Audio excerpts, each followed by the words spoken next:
La paracha de cette semaine, c'est Parashat Be'alotcha, qui nous parle de l'allumage de la menorah dans le Beth Amikdash. Et la grande question qui se pose, comment, puisque la Torah est éternelle, comment on peut expliquer cette paracha comment on peut la faire descendre dans notre vie actuelle, dans notre vie quotidienne.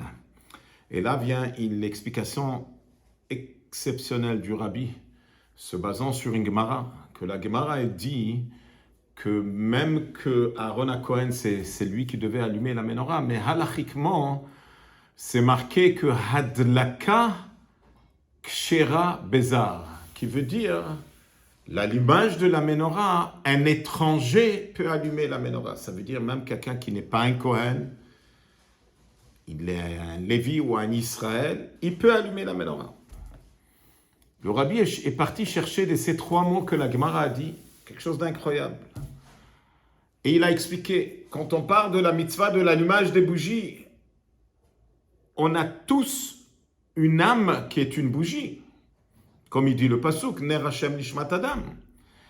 Et on a un devoir de l'allumer et l'éclairer à travers Ner Mitzvah Vetorah Or, à travers les bougies qui sont les mitzvot et la lumière de la Torah. Alors, puisque cette flamme, elle se trouve dans chaque juif, c'est pas quelque chose de nouveau quand tu viens chez un juif. C'est pour cela que la Torah, elle dit pas Behadlikacha. Quand tu vas allumer, elle dit Beha alotra, c'est-à-dire cette flamme, elle est là. Il faut juste la faire monter. Alors, la paracha de cette semaine, elle nous parle et elle nous demande, à chacun et chacune de nous, pensez à un autre juif, allumez cette flamme, ne restez pas du côté. Et au moment qu'on juste on allume cette flamme, on a demandé à un juif de faire une mitzvah. Vous n'allez pas croire ce qui va arriver. Cette flamme, elle va monter d'elle-même. Comme il dit Rashi, c'est une shalhevet olam elea.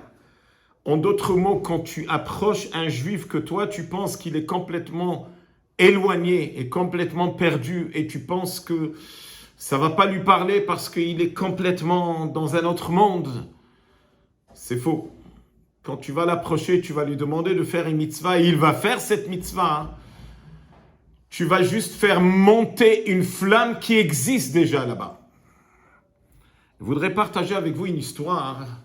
Cette histoire est arrivée avec l'oncle de ma femme, le rabbin Nathan Gourari, qui était chaliar du rabbi à Buffalo. Il a fait énormément pour les juifs qui étaient des étudiants dans la grande université, beaucoup. Mais quand il est arrivé, c'était très très difficile, à tel point que même le rabbi s'est exprimé que Buffalo, c'est les mêmes lettres en hébreu que Ba'afela, l'obscurité, un endroit très obscur. Ce rabbin, il avait besoin de minyan pour Kippour, et il essayait de convaincre les étudiants de l'université pour venir à Kippour. Mais malheureusement, ils ne sont pas venus. À Kol Nidré, ils étaient 2-3 personnes. Le lendemain, le jour de Kippour, ce rabbin est parti chercher un par un et à la fin, il est arrivé à avoir 9.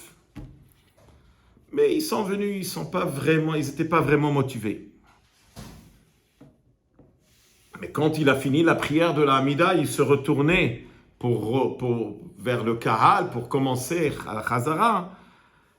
Il a réalisé qu'ils se sont dispersés. Bon, grosse déception pour lui, mais il dit, on va mettre tous les efforts et toutes les énergies pour la Neila. Il est parti chercher, et il a eu 9 avec lui. Il dit à les huit étudiants, il leur dit, attendez-moi, je vais aller chercher un 10e. Et je vous en supplie, ne vous sauvez pas. Rabbi Nathan, il court et il voit, ça a l'air un juif, et il voit cet étudiant juif s'asseoir dans un restaurant.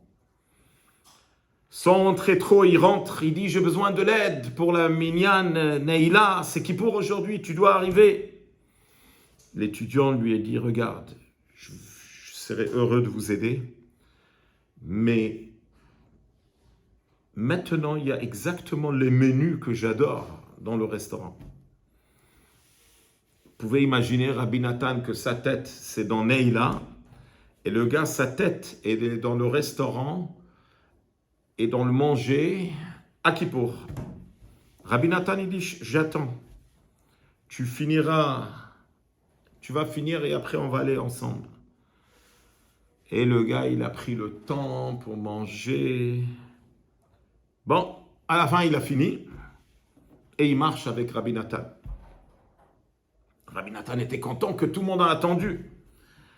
Et voilà, arrive la Neila, et après il y a le cri de Shema Israël et Hashem hu Elokim. S'il y a quelqu'un qui a crié avec toute son âme, Hashem hu Elokim, c'était ce jeune qui venait de manger dans le restaurant le jour de Kippour.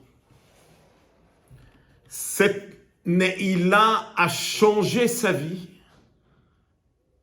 Il a pleuré, son âme se réveillait. Il est parti à la yeshiva, il a voyagé à la yeshiva de Hadar Torah à Crown Heights. Il a fait une tchouva complète. Et après, tout le monde l'appelait Monsieur Neila.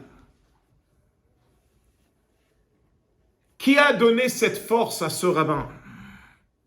Qui lui a donné le courage de rentrer le jour de Kippour dans un restaurant et de supplier un jeune qui était en train de manger à Kippour? C'était parce qu'il croyait dans son âme.